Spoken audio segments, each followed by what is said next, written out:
Hello, in this module we're going to talk about functions. And the purpose of this short video is to introduce you to functions, what they are, why we would write functions, and then how to write simple functions in the Python programming language. Believe it or not, you're already familiar with functions. And really, even from the earliest, your first program, you probably wrote code using things such as functions, such as print. Or perhaps in our class, we've used the input function. These are what we call built-in functions. In other words, these are functions that are already written for us in Python that we can call and we can utilize whenever we want. Okay, there's many more. Our type conversion functions, int, bool, string, float, etc. We've talked about the type function. Okay. We've also talked in another lesson, we talked about modules. Remember we had a discussion about the random module, the math module, the turtle module. Okay, these are pieces of code that we import into our program and we call functions from those modules. You can remember if we import the math module, we have functions to things like math. Oh, what have we done? I know there's one in, for instance, math.ceiling. And we can pass that a number, pass it a floating point number, and it will actually round that number up to the nearest whole integer. And lots of other functions. Math.square-root was another one I think we saw in class. SQRT, we can pass that a value such as 16 and the value 4 is returned. Okay, now we're at the stage in our programming experience where we want to start writing our own functions. So let's start with the definition. What is a programming function? First, there's three things really want to classify as. First, it's reusable code. Think about the print statement. We can call that function as many times as we want. It's reusable. We can use it over and over again. Second, functions are usually designed to perform a single task. They do something, they do it very well. The print function, again, what does it do? It provides output to the screen. What does the input function do? Well, it is a way to get input from a user into our program. Okay, single task type things. And then third, functions allow us to organize our code. Okay, so we've got single task, reusable, and organization. Those are three. There are more reasons, but these are three basic reasons that we write functions. And they can be really, really powerful and really helpful in the programming language. So with that, let's talk about the syntax. Now this syntax is going to look really familiar because in Python, the syntax of our for loops, our if statements, our while loops, they all follow a very similar pattern, and functions are no exception to that. We start off anytime we're going to write a function with the keyword of def. So this is the syntax. Starts off with the keyword of def. Okay, short for definition. Think about definition. We're going to define a function here. And then what we do is we give our function a name. And this name follows the naming convention of variables. So think about the things you can use for variable names. You can't include spaces, you can't include special characters, things of that nature. We use a combination of letters and numbers. It can't start with a number. And then what we have is a set of parentheses. And within the parentheses, this is where we're going to talk about this. We put parameters, sometimes called arguments.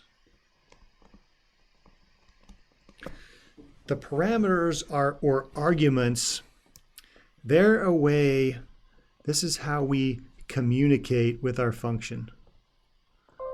We need a way to pass information to our function, and we do it through parameters and arguments. Okay, syntax continues. We're going to have an indent. I'm going to use this line as my indent, just like a for loop, just like a while loop, just like an if statement. We're going to have an indent. And then here, we're going to have, sorry about that, we're going to have a block of code.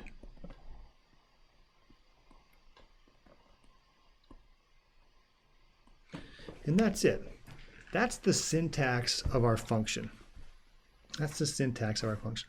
Let me talk a little bit more about these parameters, and then what we'll do is we'll do a couple examples with our gadget editor. We're going to define a couple of functions. We'll call a couple functions and see how that works. Lastly, I guess there's one last thing on the syntax I want to cover. A function has the option to return a value. And we use the keyword return. And then here, we could put a literal or a variable name in here. Typically, it's a variable. Okay, could be a value. And we can work this a few different ways. We're going to show an example of this. This again, this return, parameters, and the return, this again is a communication mechanism. This is a way to send data back to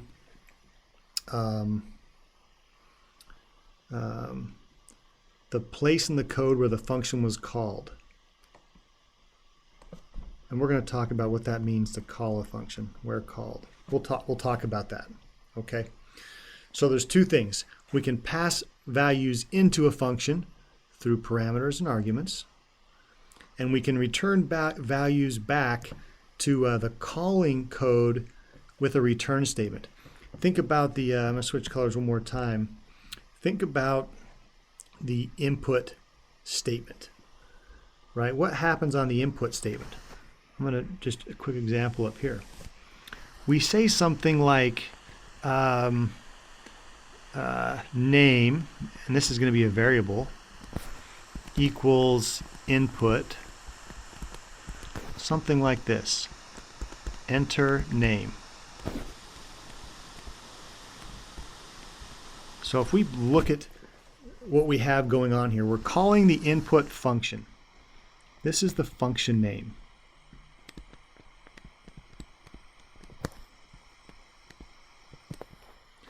This is the parameter or argument we're passing the function.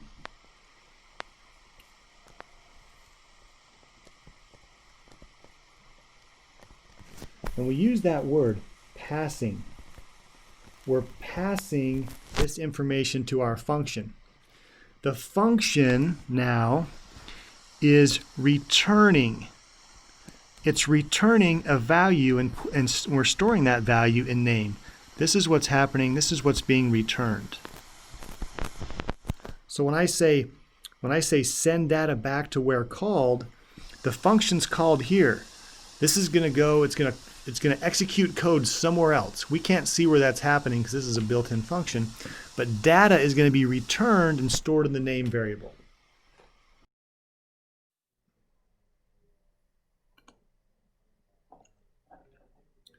All right, let's transition to our gadget editor. And we're going to write two simple functions here. And this isn't meant to be completely comprehensive, but let's write two simple functions now that we've seen some basic syntax.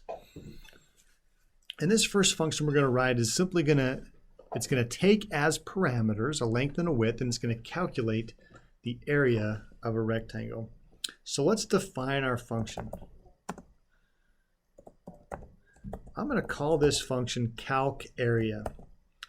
And as parameters, it's gonna accept a length and a width, two different values. Those could be integers, they can be floats. Really, at this point, we don't care as long as they're numbers. I have my colon here, and now we know how to calculate the area. I'm going to create a variable called area equals the length times the width. And then we talked about this return. I'm going to return the area. That's it. This by design is a very, very simple function. So now I'm going to put this function into use. I'm going to call this function. You see, if we were to run this program, we can run it right now. It's not going to do anything. Functions don't do anything on their own. They have to be called in order for this code to be executed. So I'm going to go ahead and define some variables here. L, short for length, is going to be 10, and then a width. I'm going to make it, let's make it 7. So we have this rectangle defined, length 10, width 7. Now I'm going to call my function. And I simply use the name that I gave it. It's called calcarea. And it expects, I have to pass it two parameters, so I'm going to pass it L and W. And the last part about this, I can run this program just like this. And what actually is going to happen is, remember, Python executes sequentially. So it's going to start at 1. We have a comment. It's not going to do anything. Line 2 is blank. Line 3, comment, comment. It gets down here to this def, and Python will take note of this, and it'll log, it'll keep track of, oh, there's a function here called calcarea. But other than that, that's all it's going to do. It's not going to execute any of this code. It's going to come on down to line 10. It's going to assign 10 to L, 7 to W, and then we're going to call the function. So when we get to this point, calcarea, when we call this function, the program, Python's going to come back to the definition here and pass in this L and W, replace it with length and width as far as what these variables are going to be called. It's going to perform this multiplication, and then it's going to return the area. And if I run this right now, it'll run, no problem. What we're not doing is we're not capturing this return value. So I'm going to create a new variable called A, and I'm going to set my calcarea function equal to this.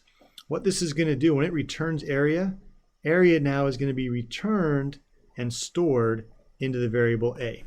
So now that I have this area, I can simply print A, or I can print, we would make it look better.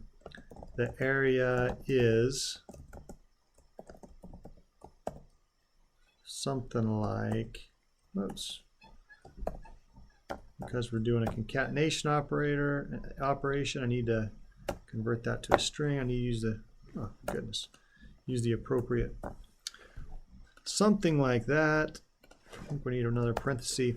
So let's go ahead and run this. The area is 70. That's exactly what we would expect to see. Okay, very simple function. The function is called. We pass parameters. It returns an area. We capture that in the variable A, and then we print it out.